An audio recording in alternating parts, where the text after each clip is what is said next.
Bom dia, boa tarde, boa noite para quem está nos ouvindo. O clima está bom, 27 graus. Não sei vocês aí, mas eu prefiro o calor. Depois desse frio intenso que passamos. E vocês aí, galera do podcast, prefere o quê? Calor. Eu prefiro calor, hein? Opa, o calor.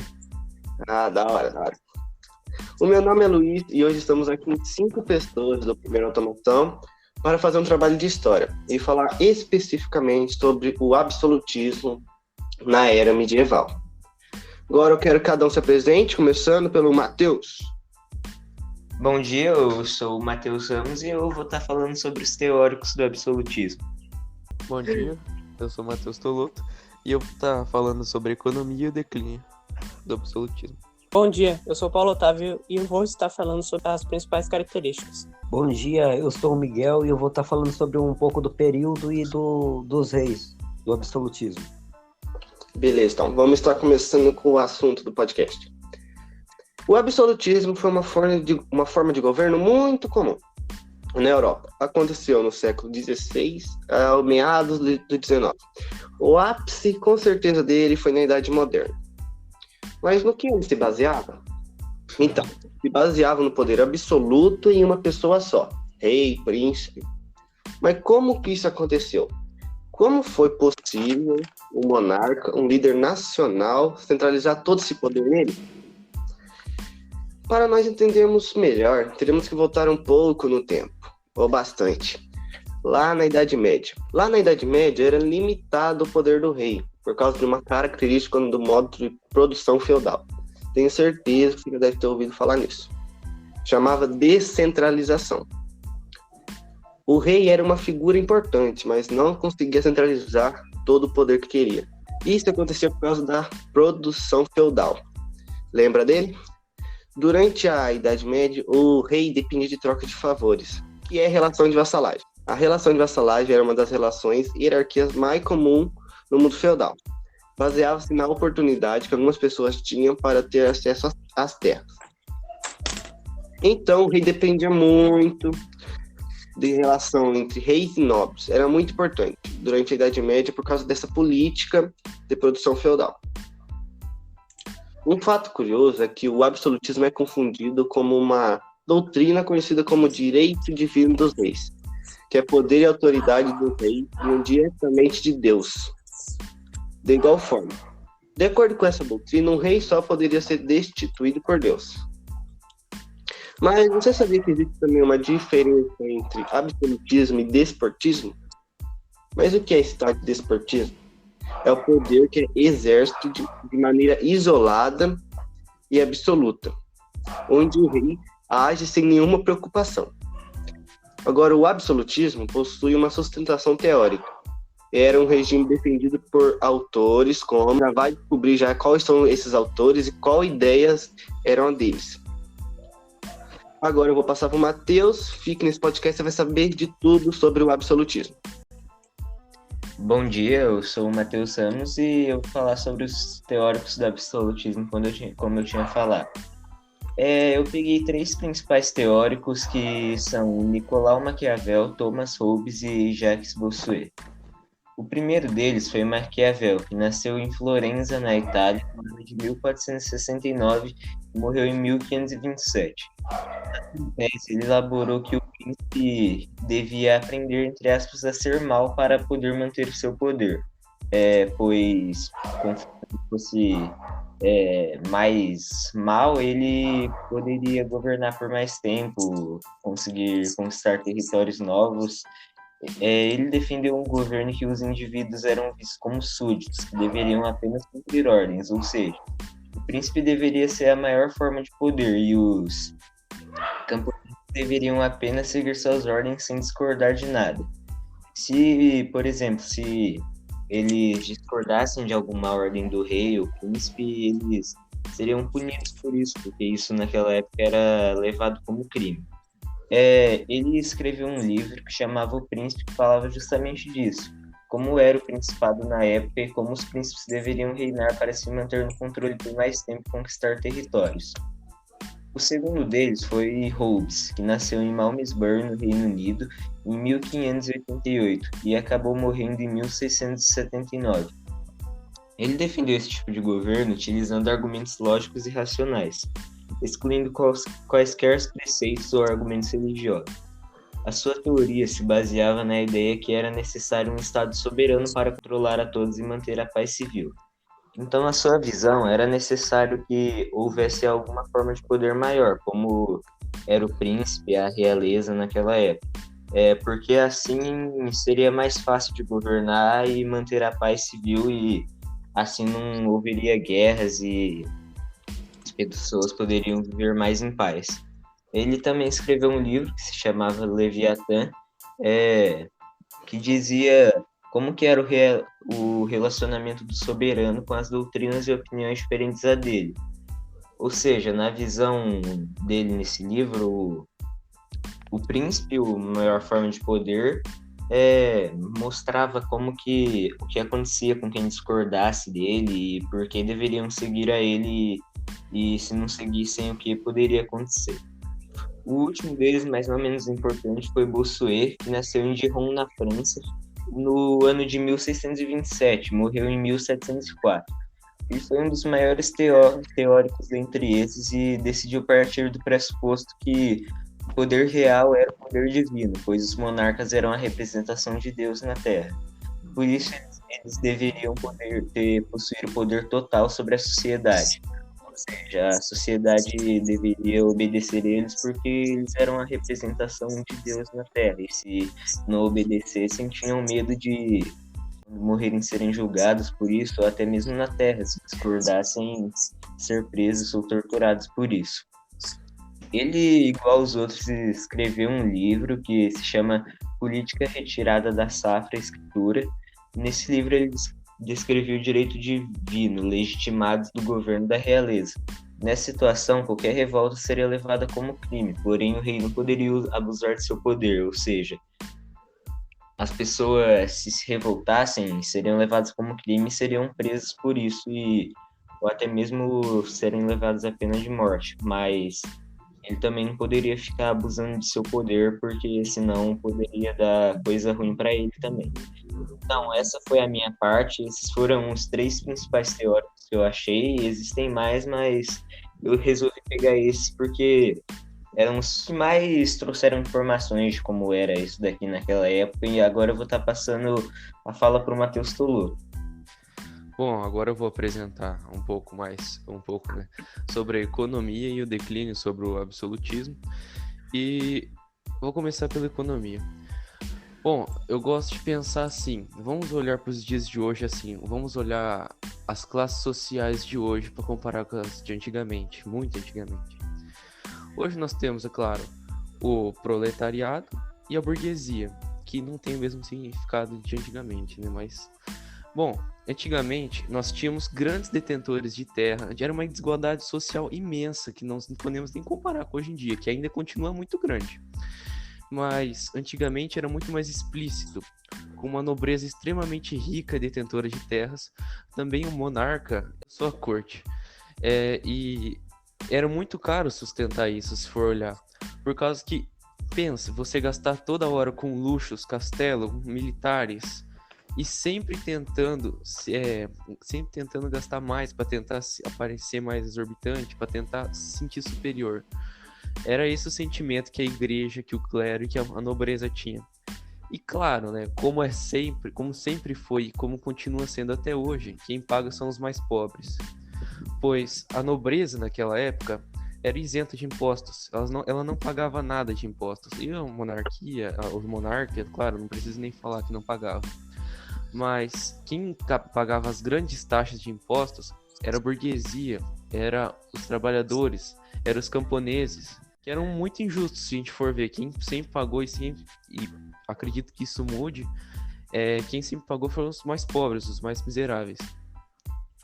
E uma coisa que pelo menos o absolutismo trouxe de bom para a sociedade foi ter dado um passo a mais nos meios de produção. Que o meio de produção feudal, a gente pode classificar ele como totalmente ineficiente. E ele deu um primeiro passo, um degrau a mais pro capitalismo, que foi quando começaram as práticas mercantilistas. Que foi quando reuniu, né, teve toda os feudos se tornaram os reinos, que aí reuniu todo o poder em um só reino. Isso foi muito bom porque, principalmente para os burgueses, porque teve unificação da moeda, houve muito mais facilmente trocas comerciais, práticas comerciais.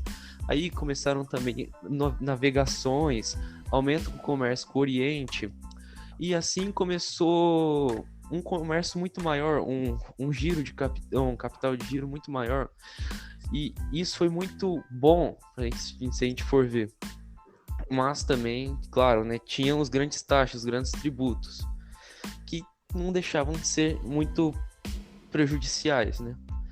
Que, como eu já havia dito, quem sempre pagou foram sempre os mais pobres. Bom, agora eu vou falar um pouco sobre o declínio do absolutismo, que, se a gente for ver, a sociedade sempre nunca gostou já gostou em alguns períodos, mas sempre protestou contra governos e Estado que sempre tiveram grande concentração de poder em uma única mão. E não foi diferente com o absolutismo, por conta que o absolutismo ele começou a decair quando as pessoas começaram a ter mais racionalidade, quando as pessoas começaram a usar mais a mente e pensar o seguinte com as ideias iluministas: por que eu vou concentrar um poder tão grande na mão de apenas uma pessoa, que ainda vai passar por uma hereditariedade, que vai passar para filho, para neto? Então isso não era eficiente. As pessoas começaram a julgar isso como ineficiente. E aí começaram grandes protestos, enormes revoluções, banhos de sangue, como aconteceu na Revolução Francesa. E a partir de tudo, a população conseguiu derrubar a monarquia absolutista de lá, que logo foi como um dominó que derrubou as monarquias absolutistas em geral na Europa, que conseguiu derrubar o modelo absolutista no começo do século XIX, final do século XVIII. E agora eu passo a palavra para o Paulo. Bom dia, meu nome é Paulo e eu vou estar falando sobre as características do absolutismo. Eu vou estar, então, falando sobre as características aqui, para a gente poder, quando a gente ouvir, diferenciar os outros sistemas do absolutismo. Coloquei aqui, então, 5 características principais. A primeira, mostrando que o poder era centralizado nas mãos dos monarcas. Com isso, eles tinham muita autonomia para dar ordens e tomar decisões, sem dar satisfação a ninguém. Então, o que eles davam de ordem e o que eles tomavam de decisões eram sem pedir satisfação a ninguém. Com isso, esse sistema, eles determinavam as leis e tudo que eles propriamente diziam era o que passava a vigorar no lugar onde eles estavam ali mandando, né? Eu tenho aqui alguns exemplos dos principais reis e rainhas absolutistas, como a rainha Elizabeth I, que foi rainha da Inglaterra e da Irlanda de 1558 até 1603, e o Henrique VIII, rei da Inglaterra no século XVII. Esses são somente alguns exemplos de mandados, né, com essas características absolutistas aqui. A segunda característica, eu mostro que os monarcas tinham autonomia para inferir em assuntos religiosos, que um tempo mais para frente isso viria a ser só da igreja. Então, os reis eles não interfeririam nessa parte religiosa, né? Tanto aqui os seus súditos teriam que seguir as religiões dos monarcas, né? Na França, como um exemplo, com vários teóricos e o Jacques Buzet, monarcas era como se fosse uma dádiva de Deus. Então, os monarcas que mandavam ali na época eram como se fosse Deus na Terra, tendo essa dádiva e sendo super postos ali como representantes de Deus na Terra, né? A terceira característica que eu tenho aqui mostra que os monarcas eram quem criavam as leis sem aprovação da sociedade, mostrando então que, mais uma vez, eles não tinham que ter aprovação de ninguém, satisfação de ninguém. Eles mesmos eram quem davam as leis, criavam as leis e tomavam as decisões sem dar satisfação a ninguém, mostrando que naquela época era muito bem centralizado só nas mãos dos monarcas as partes políticas da época, né? A quarta característica mostra que o poder dos monarcas era passado de geração em geração, sendo hereditário. Então, quando você via os reis seriam de famílias próximas. Então, seria de um avô que passou para o pai, que passou para o filho. Era algo hereditário. Então, com isso, se concentrava nas mesmas famílias essa parte de mandar no lugar ali onde viviam as pessoas, né? Alguns exemplos aqui de monarquias absolutistas de sucessão hereditária temos até hoje, nesse período que a gente vive no século XXI, que tem um exemplo aqui do estado do Catar, com Sua Alteza Emin Tamim bin Hamad, que se iniciou isso em 25 de junho de 2013. E esse daqui sendo só um dos exemplos que mostra que hoje em dia a gente tem aqui essa parte de mandar, de política de sucessão hereditária, né? Bom, por fim aqui eu vou estar falando sobre a quinta característica, que foi o mercantilismo como principal sistema econômico do absolutismo, né? Sistema no qual eles tinham a base, a intervenção do Estado na economia, sendo que a monarquia, na época, incentivava a exploração marítima e a ampliação do comércio por parte da burguesia. Porque para eles, quanto mais ouro, quanto mais acúmulo de metais, principalmente a prata, o país tinha, mais desenvolvido o país era.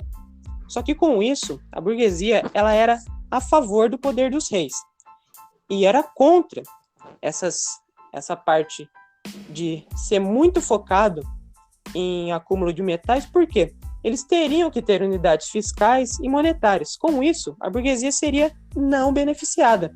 Isso a burguesia já sabia, por isso o motivo deles serem contra isso, né? Aí, com isso, o mercantilismo aplicava taxas a produtos estrangeiros e acumulava as riquezas. E junto a tudo isso, ele incentivava o desenvolvimento industrial local. Por que ele incentivava o desenvolvimento industrial local? Ele incentivava isso para poder reduzir a taxa de importação. Então, eles diminuindo a taxa de importação, junto a isso, eles evitavam a saída de capital, que era a saída de dinheiro. Porque eles eram muito assim, de guardar dinheiro, acumular riquezas, então sempre ali tentando beneficiar eles e tentar guardar o máximo de riquezas para eles próprios, né? Bem, com isso então, eu falo aqui as 5 principais características do absolutismo e eu termino a minha fala agora e passo para o Miguel poder fazer a conclusão. Então, essa forma de governo, né, ela se estabeleceu depois da Baixa Idade Média, na Europa Ocidental. Como a própria palavra diz, o absolutismo defendia o poder absoluto de um monarca, ou seja, todo o poder na mão de um só rei. Os principais países que aconteceu o absolutismo, que a gente estuda, né, foi a França e a Inglaterra, com seus sistemas monárquicos com reis e rainhas. A definição de rei é o quê? É o poder ilimitado, incontestável e inquestionável, né? Como já disseram aí, as pessoas achavam que os reis eram representação de Deus na Terra. E os reis, para explicar melhor, quando fala monarcas, os reis também. E na França houve um principal rei, o rei Luís XIV. Era chamado de Rei Sol, conhecido como Rei Sol, né? Em seu governo houve muitos gastos excessivos. Como disseram, a burguesia, os reis, eles não pagavam impostos, né? Então todos esses gastos, quem pagava eram os camponeses, as pessoas que eram vamos dizer, na base da pirâmide. Eles todos arcavam com esses gastos excessivos dos reis, das burguesias. Agora eu vou falar também sobre o absolutismo na Inglaterra, o chamado absolutismo inglês. Foi um período em que o Estado monarca da Inglaterra se fortaleceu depois da Guerra dos 100 Anos, que foi de 1337 a 1453. E a Guerra das Duas Rosas, de 1455 a 1485. Os principais monarcas ingleses que marcaram o absolutismo inglês que foram Maria I, que era uma católica fanática e foi e hoje é considerada sanguinária, e Elizabeth I tinha uma política mercantilista, que até o Mateus e o Paulo explicou melhor sobre o mercantilismo, e o Henrique VIII. esses dois últimos aqui, o Paulo explicou certinho aí na parte dele a função que cada um teve mais ou menos. E esses reis, eles, como eu disse aqui, não tinha como contestar eles. Tudo que eles faziam, eles tinham meio que, eu não sei como eu digo, eles podiam fazer o que quiserem, né? Eles eram incontestáveis. Ou seja, se alguém se opusesse a eles, era como uma sentença de morte, era muito perigoso. Então, quem estava na base da pirâmide tinha que aceitar. Senão, como houve muitas vezes, a guerra. E até o Matheus Solodo disse, depois, assim, no finalzinho do período do absolutismo, as pessoas começaram a ter os pensamentos mais iluministas, ou seja, eles começaram a pensar melhor, porque o poder fica concentrado em uma pessoa só. E daí houve, como ele usou de exemplo, a Revolução Francesa, houve muitas outras partes sangrentas da história.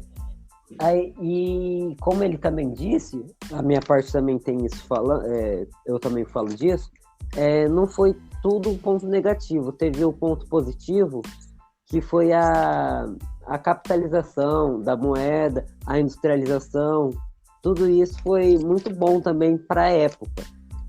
E graças a isso, hoje a gente tem o capitalismo, né? Isso foi o primeiro passo do capitalismo. Na minha opinião, foi importante, mas também foi bem terrível, assim, para a história. E eu até assisti há pouco tempo uma série chamada Game of Thrones. Nela a gente dá para ver certinho o papel da igreja, dos reis e tudo esse poder assim concentrado. E eu acho que a minha parte é essa. Eu vou passar para o Luiz e vou agradecer a todo mundo que ficou aqui ouvindo a gente e vou passar para o Luiz finalizar. Voltei, galera, mas não sou o Luiz 14. Então eu tô aqui para encerrar. Depois desse podcast, você tá craque nesse assunto. Quero agradecer a você que ouviu nós até agora. Muito obrigado mesmo. Falou! Falou!